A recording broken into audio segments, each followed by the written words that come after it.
Salut à tous, j'espère que vous allez bien, j'espère que vous êtes au top les amis, c'est très important. Aujourd'hui, j'ai envie de vous parler des raisons pour lesquelles certaines personnes restent dans une relation toxique, que ce soit la femme ou l'homme.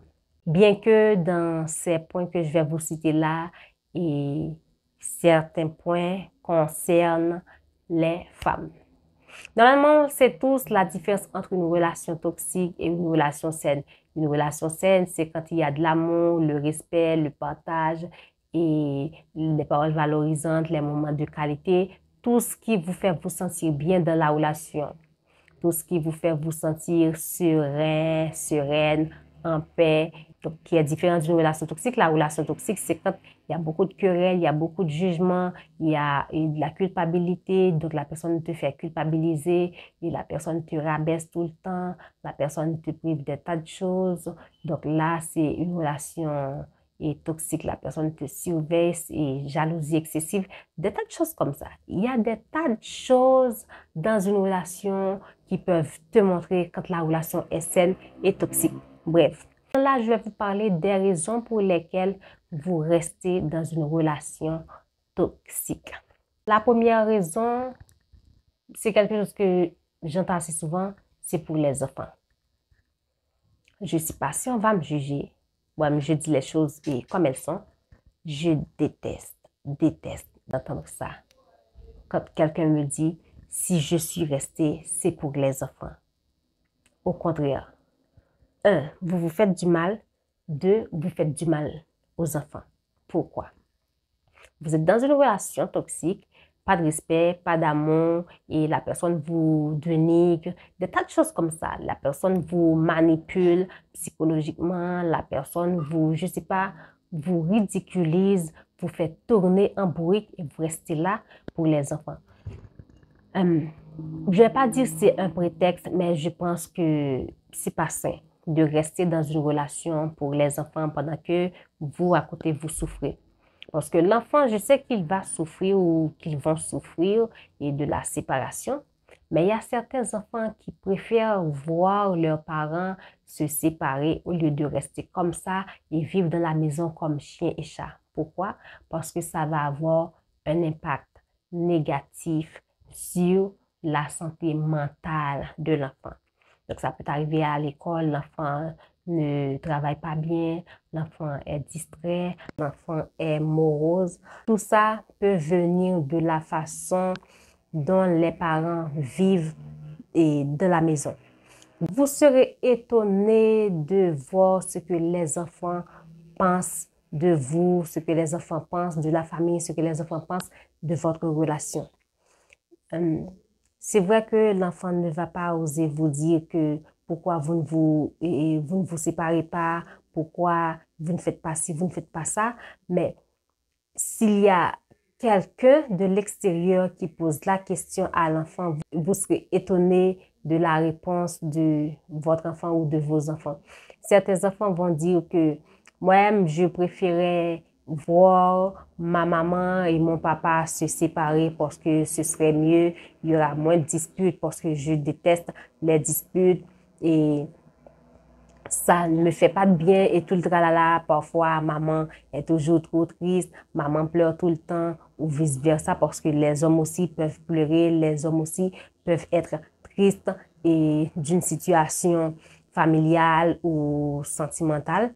Donc, c'est pas parce que c'est un homme qu'il ne doit pas pleurer, qu'il ne doit pas être triste. La pleurs, c'est une émotion. Donc, cette question que les hommes ne doivent pas pleurer, moi, je ne suis pas de cet avis-là. Il est important d'éviter, je ne sais pas si c'est un prétexte, mais peu importe, c'est très important d'éviter de dire que si je suis restée, c'est pour les enfants parce que les enfants vont souffrir et souvent quoi, ils souffrent beaucoup plus que vous de cette situation parce que vous pouvez faire avec. Je ne dis pas que vous allez manger vos émotions, mais vous pouvez introspecter un peu de la situation ou introspecter tout le tralala, mais qui est différent pour l'enfant. L'enfant, il va rester focus sur le problème, il ne va pas pouvoir chercher la solution. D'ailleurs, ce n'est pas son job de chercher la solution. Donc, c'est à vous de faire en sorte de créer un espace sain pour vos enfants ou pour votre enfant. Deuxième raison pour laquelle vous restez dans une relation de couple toxique, c'est pour les préoccupations financières, que ce soit un couple marié, pacsé ou un couple qui est dans une relation comme ça, de jeunes ou de jeunes adultes qui sont dans une relation comme ça. C'est pour les préoccupations financières, c'est-à-dire le refus de renoncer à l'argent dans le divorce ou dans la séparation. Je m'explique. Et on le sait tous, il y a certaines personnes, et avant c'était les femmes, maintenant c'est vice-versa parce que les hommes aussi cherchent et beaucoup d'opportunités, cherchent des femmes qui sont stables financièrement et tout le tralala, tout comme des femmes aussi le faisaient avant, maintenant c'est vice-versa. Donc, vous restez dans une relation toxique là où l'homme ou la femme vous maltraite, vous méprise, vous parle mal, vous rabaisse et tout le tralala. Vous restez dans la relation juste parce que vous vous préoccupez de votre situation financière. Donc, le fait que c'est cette femme-là ou c'est cet homme-là qui fait tout et tout, qui vous paie les études, vous habille et qui remplit le frigo, qui paie le loyer et tout le tralala, qui paie la scolarité des enfants ou de votre enfant et tout le tralala. Donc, vous préférez rester dans une relation qui vous pourrit la vie, dans une relation qui vous dévalorise parce que ça peut arriver à un certain moment, vous ne vous reconnaissez plus juste parce que vous subissez tellement dans cette relation toxique que vous êtes devenu une autre personne parfois et ça reflète même sur votre physique. Donc, je pense que c'est malsain de rester dans une relation toxique, dans une prison psychologique et juste pour de l'argent ou pour les moyens financiers parce que oui, c'est vrai qu'il fait tout, qu'elle fait tout et tout, mais chercher un boulot, je ne sais pas, allez, formez-vous, étudiez, faites des études et créez votre business, un petit business ou un gros, peu importe, parce que l'environnement, on commence de 1 pour arriver à 10, on commence de A pour arriver à B, C, D. Donc, tout n'est pas parfait. On n'aura pas tout du jour au lendemain. Donc, on commence petit à petit pour arriver à quelque chose. Donc, si vous restez là dans cette relation et à subir les mépris de cet homme ou de cette femme, juste parce que vous ne voulez pas être délaissé financièrement, je pense que ce n'est pas le bon choix. Donc, formez-vous, faites des études, allez travailler. Cette question de rester dans une relation pour les préoccupations financières, je vous le dis tout de suite, c'est toxique. La troisième raison pour laquelle vous restez dans une relation toxique, c'est la réticence à quitter la maison familiale et à la perdre. Donc là, je parle pour les personnes qui sont mariées ou les personnes qui sont pacsées, mais qui ont acheté une maison ensemble. Vous avez peur de quitter la relation parce que vous avez peur de perdre la maison. J'avais mis moitié et lorsqu'on a acheté cette maison, donc j'ai ma part dans cette maison, je ne peux pas quitter la relation comme ça. Mais non, c'est que du matériel. Donc votre bien-être émotionnel, votre bien-être psychologique et même physique vaut beaucoup plus que tout ça. Parce qu'une maison, votre compte en banque, tout ça peut s'envoler dans une fraction de seconde. Un tremblement de terre et une faute, je ne sais pas, on vous prend la maison et tout le tralala, des tas de choses peuvent arriver et vous perdez tout. Mais votre vie, votre personnalité, votre valeur, votre nom, c'est précieux. Donc, les choses matérielles, vous pouvez travailler à nouveau pour avoir tout ça. Je ne dis pas que c'est facile. Je ne dis pas que ça va se faire du jour au lendemain. Je ne dis pas non plus que vous allez surmonter tout ça en claquant les doigts. C'est dur de perdre quelque chose pour laquelle on a tant travaillé et ceci durement. Mais rester dans une relation toxique, dans une relation malsaine, juste et pour un bien matériel, c'est pas sain, c'est pas bien. Alors, je vais pas vous encourager de rester dans une relation comme ça. Je sais pas s'il y a d'autres personnes qui vous encouragent. Moi-même, je suis là pour vous dire les choses comme elles sont. Je ne vous encourage pas. Ne restez pas dans une relation toxique, dans une relation qui mange votre énergie, parce que votre bien-être avant toute chose, c'est très important. La quatrième façon pour laquelle vous restez dans une relation toxique, c'est le fait d'avoir un fort attachement pour la belle famille ou pour les amis que vous avez en commun. Là, je parle pour les deux, que ce soit vous êtes des personnes qui sont paxées, mariées ou vous êtes en couple. Donc, vous restez parce que vous aimez votre belle famille aussi vous aime beaucoup et vos amis, vous avez des amis géniaux en commun. Donc, vous ne voulez pas perdre tout ça, vous ne voulez pas perdre l'ambiance qu'il y a dans cette belle famille, l'attachement qu'il y a et les amis et tout le tralala. Vous décidez de rester. C'est pas sain. Je pense pas que c'est important. Je pense pas que la raison est valable. La raison n'est pas valable du tout. Je ne veux pas rester dans une relation toxique, là où on me méprise, on me maltraite, on me dénigre, on me surveille, on me critique, on me fait culpabiliser juste parce que ma belle famille m'aime. Je pense que si ma belle famille m'aime, peu importe je suis avec leur fils ou pas, et cette belle famille-là va toujours m'aimer. C'est vice-versa. Donc, je ne pense pas que la belle famille vous aime parce que vous êtes avec leur fils ou leur fille et une fois que c'est plus là, donc la belle famille vous déteste. Donc, je pense que si la belle famille vous aime, peu importe vous êtes en couple avec cette personne ou pas, cet amour-là et cette appréciation-là va toujours rester. Donc, cette question de rester pour la belle famille ou pour les amis en commun, pour cette ambiance qu'il y a, ne va rien régler dans la relation parce que à côté, c'est vous qui êtes en train de subir tout ce que vous subissez dans la relation. Les autres n'en savent rien.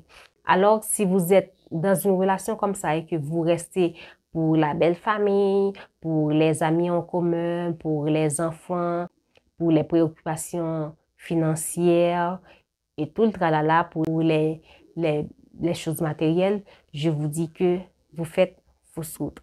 C'est très important. La cinquième raison, c'est le pessimisme quant à l'existence d'une meilleure solution.